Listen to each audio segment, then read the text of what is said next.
We look at invasive species work as well. So this is a project on the west coast, which was looking at rhododendron. So it's just a kind of short fly through here. So this was high resolution imagery captured again.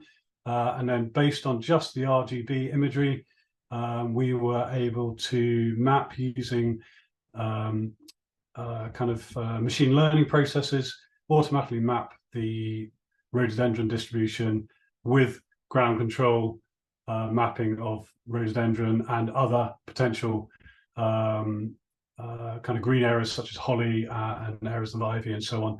So that was a good project, which was a rapid assessment of distribution of rhododendron for the client, and they've come back for further survey work on invasive species mapping.